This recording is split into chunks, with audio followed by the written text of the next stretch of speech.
Thank you for acceding to my request, Mr. Commodore. You just called me a traitor, sir. Tama po ako, hindi ba? No, sir. You are inconsistent. No, sir. I did not say that you're correct. I will not agree that you are correct. West Philippine Sea is our exclusive economic zone. Is it not important to you to correct something that did not originate from you? It's because, Mr. Chair, the only time I learned about that was when I heard about your interview calling me Gago and Mangmang. Why would I even defend you if you're calling me Gago? Nasa Facebook po, nasa social media. The word traitor. Mr. Chair, with your permission.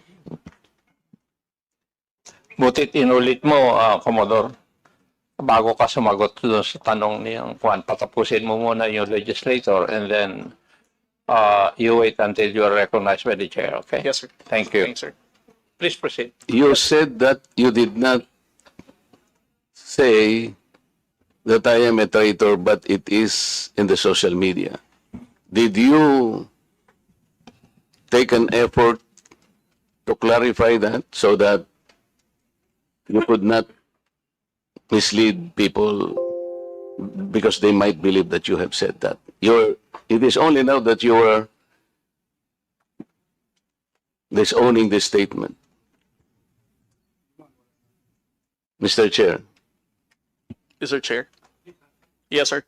To the Honorable Marcoleta, sir. Let's put it on record. I did not use the word traitor in describing your statement that the West Philippine Sea ay kathang-isip lamang po. Let me read my post on X. I stand by the statement of President Bongbong Marcos when he said ang West Philippine Sea ay hindi kathang-isip natin lamang. Ito ay atin, ito ay mananatiling atin hanggang nag-aalab ang diwa ng ating minamahal na bansang Pilipinas. Hearing someone claim that the West Philippine Sea is merely a fabrication of the Philippine government is a disservice and an embarrassment to their entire party, the organization he belonged to, and even their own family. How can the one face the younger generations today and tell them that our exclusive economic zone to the west of our archipelago is non-existent, effectively giving up the fight to assert their rights as Filipinos in the West Philippine Sea? Mr. Chair, sinabi ko ba na katang-isip ang West Philippine Sea? I cannot recall, Mr. Chair. Hindi, kasi ang salita mo dyan, merong nagsabing katang-isip. Sinabi ko ba na katang-isip ang West Philippine Sea? I said I stand by the statement of the President. I did not mention you said it, sir. Meron kang katang-isip na sinabi dyan eh. To whom are you referring that? No, sir. The katang-isip phrase was the President's statement during his SONA. I just merely restated the statement of President Bongbong Marcos Kaya nga, when he you are now delivered it to SONA. Kaya mo lang nilabas yan after I said that there is no such thing as West Philippine Sea. But that is in context of the fact that it is not yet registered in the International Hydrographic Organization. Alam mo, Commodore, ang procedure. Tama. Mr. Chair, No, you have to answer, Mr. Chair. Alam Yes, mo sir. yung procedure kung paano maitatala, kung paano natin papangalanan ang isang karagatan na tayo ang may-ari. You know the procedures, right? with respect to the 19th Congress who passed You the have Republic to Act answer my question, 12064, Mr. Chair. the Philippine Maritime Zones Act, sir, the West. Kindly repeat your question. You know, Commodore, the procedures on how we can register the name of a maritime area that we control or that we believe it is ours. You know the procedures on how Yes, to sir. register. Okay. So, ano na po ba, nakarehistro na po ba, nairehistro na po ba natin yung West Philippine Sea? Sir, with regard to your question, there must be a legislation and then submit it to the international. Oo nga, meron na po Hydrographic tayong Organization. legislation. And Yes, as a sir. matter of fact, Nagagawa na po yung Congress. Kailangan po talaga yon. Yes, sir. Nagpasimula tayo sa administrative order pero kulang yon. Kaya nga po ang Congress gumawa para tulungan po kayo. Okay, sa ngayon po, sa tagal na po ng proseso, yun po yung dapat ninyong palaging gagawin. Kailangan lahat ng lakas natin gamitin, maparehistro po natin. Pero ngayon, hindi pa nakarehistro. Tama po. Again, sir, answer your question. Please. Steps by Commodore, sandali. Yes, sir. Please answer the question Yes, sir. directly. The question calls for a yes or no. No, sir. If it's in IHO, yes, through legislation. Sinasabi ko yung IHO because this is the only world body that officially names a particular area of the sea.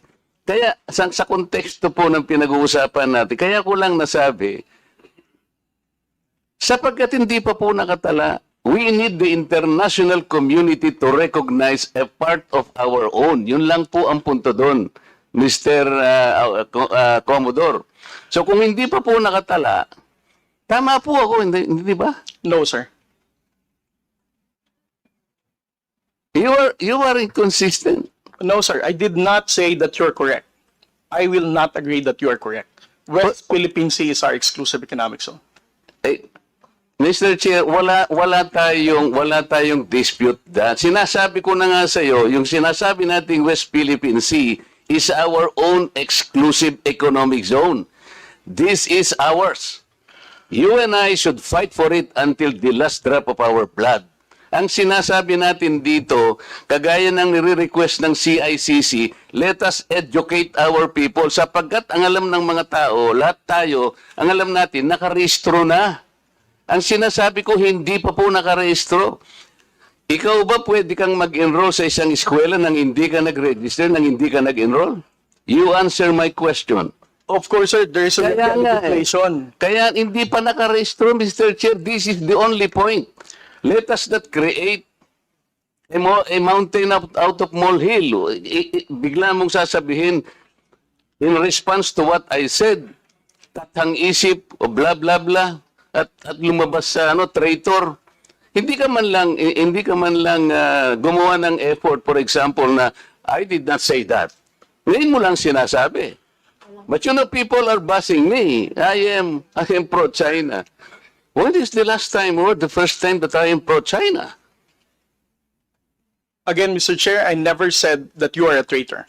That is clearly posted on my Twitter Pero account. hindi ka po nagbigay ng paliwanag na sinabi mo sana doon sa social media din.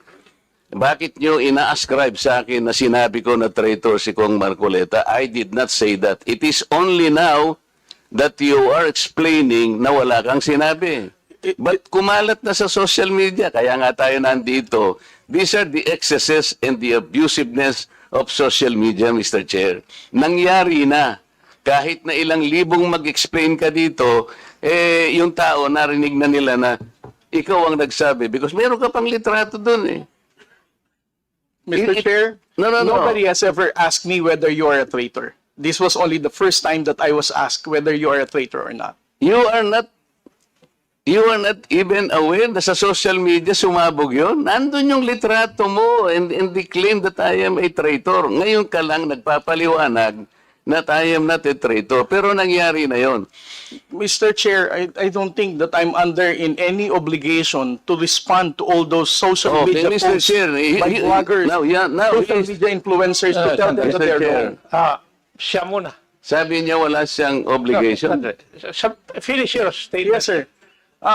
Mr. Chair, Honorable Marcoleta, sir, I think I'm no under obligation to tell all the social media influencers, to bloggers, defend your name, tell them that you are not a traitor. Again, I did not mention that you are a traitor. Those words did not come from me. Why would I go to the extent of defending you and you are running for Senate? I might as well be interpreted as supporting somebody for public office. Mr. Chair, clarifying something that is wrong is Have not the floor, political. please. Thank you, sir.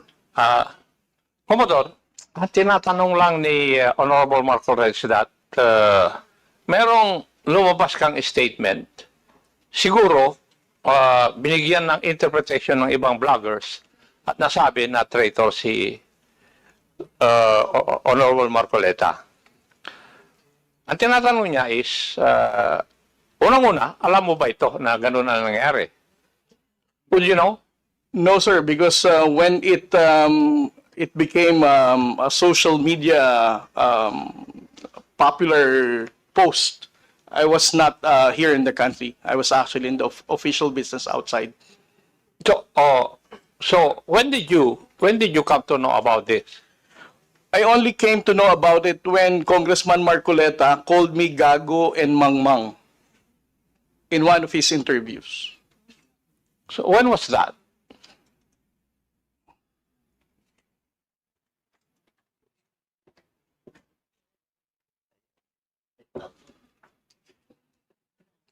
During his interview last February 10, huwag tayong magpagago at magpaka-ignorante katulad ng Commodore na yan. So, at that point in time, ang tinatanong kanina ni Honorable Marcoleta na merong misinterpretation doon sa iyong statement sa social media. Yes, sir. And you did not bother na i-correct man lang yun. Yun ang dinadrive ni Honorable Marcoleta kanina pa. Yes, sir. So, please answer that question. You did not do anything. I did not do anything, sir. Okay. Why? Why did you not do anything? It's because, sir, if I'm going to keep on defending because one... No. Yeah. You are not supposed Yes. to defend me. Yes, sir.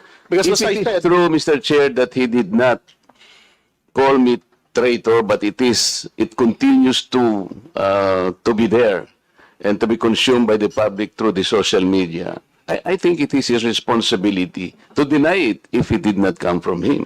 That is all I was asking. And I think this is not too big for him to do. Yun lamang eh. Yeah, but he admitted that he did not do anything. Yun na nga. That's why I'm asking why is it not important to you to correct something that did not originate from you? It's because, Mr. Chair, the only time I learned about that was when I heard about your interview calling me Gago and Mangmang. Why would I even defend you if you're calling me Gago? As a commissioned officer of the Philippine Coast Guard, being a spokesperson, calling me Mangmang, not knowing what I'm saying. But actually, if you will read that context, How would I even the defend act you? of doing it Sandali, is the one that is Papasukin mo gago, muna di ba? Yung ganon, not necessarily the person eh. Eh sabi ko nga sa'yo, kung kinurek mo man lamang yun, because it continue to be there in the social media, Mr. Chair, yun ang nakakasama sapagkat people, hindi ko naman sinabi talaga yun. Mamamatay siya because it came from you. Pero pag hindi mo sinabi at you continue to be silent, akala ng tao, sinabi mo. So that is the problem, Mr. Chair. And I think we are hearing this in order to correct the misconception and misinformation because it continues to spread. If you get the point, Commodore, Mr. Chair. Mr. Chair, again, sir, kung bakit ko po hindi binawi ay dahil nalaman ko lamang po itong balita na ito na nag-spread siya nung nagpa-interview po kayo na ginagago niyo po ako. As a human being, how would I defend somebody na ginagago po ako sa public interview? Mr. Chair, kung titingnan mo yung konteksto ng pagkakasalitan, hindi ikaw ang ginagago. Ikaw ang ginagago. Ang sinasabi ko rito, let us defend our own nang hindi tayo nagiging gago o kaya nagiging emotional. It's actually hindi sa tao eh. Kung hindi yung act na, halimbawa wala tayong ginawa o kaya sinabi natin. Kasi nagmumula ako, Mr. Chair, sa pagkakasabi na hindi man lang tiningnang mabuti saan ba nang galing itong narrative. Ngayon, i-explain ko nga sa iyo, Commodore, ito'y nangyari doon sa pinagsimulan na dapat nating i-educate ang ating mga kababayan. Yun ang pinagmulan nun. So it is not disservice. I do not deserve to be called a traitor just like that. Kasi ang gusto kong mangyari, lumitaw na ma-informahan natin ng tao na sa ngayon, hindi pa talaga na itatala officially yung West Philippine Sea para malaman ng tao. At yun ang kailangan natin gawin. Pagsikapan natin, pagsakitan natin, ipatala natin, Mr. Chair. Because pag napatala na natin yun at ginugel nila, o talaga palang merong West Philippine Sea. Hindi lamang dahil sa nandun, gumawa na tayo ng batas. Because, Mr. Chair, that is preparatory para maipatala na nga natin eh. Kaya lang natatagalan talaga. Ganun siguro yung proseso. So yung pong mga ibang vloggers, Commodore, hindi nila ma-recognize. Kaya example ko kanina, ginugoogle, wine-waste ni Congressman Barbers, yung kalye na nirehistro na gawa lang ni Congressman Paduano, hindi po niya makita. So nagkakaroon ng confusion doon. The tendency to be misinformed proceeds from the fact na hindi pa talaga na ipatala, sir. That's the only point. Mr. Chair, ngayon, kung babalik po sa Google, Mr. YouTube, ito kumakalat, lumalakad, but you are not doing anything to control this. So, ang daming, ngayon, nagbabas sila sa akin, oh, si Marcoleta, pro-China. Ngayon, may lumitaw na naman through your platform. Lahat po ng senador na kagrupo ni ganito, lahat po sila ay pinoponduhan po ng China. Nandito ngayon. I will show it to you before you leave, sir, na lumilitaw na naman dito. So kasama po ako doon sa grupo na yon na pinipinance ng China. Ganun po eh. So it becomes now an election misinformation that will impact on the credibility of the election. Maaaring mamislead po na naman ang mga tao. Yun po yung ating gustong ayusin. Yung misconception and misinformation. Lumitaw lamang po kasi sa kawalan ng information na hindi pa po natin naipatala, Commodore. Hindi pa nakatala talaga officially. Tayo-tayo po, walang problema eh. Kung tayo-tayo lang. Sapagkat yung bahagi na yun ng ating karagatan, may pangalan man yan o wala.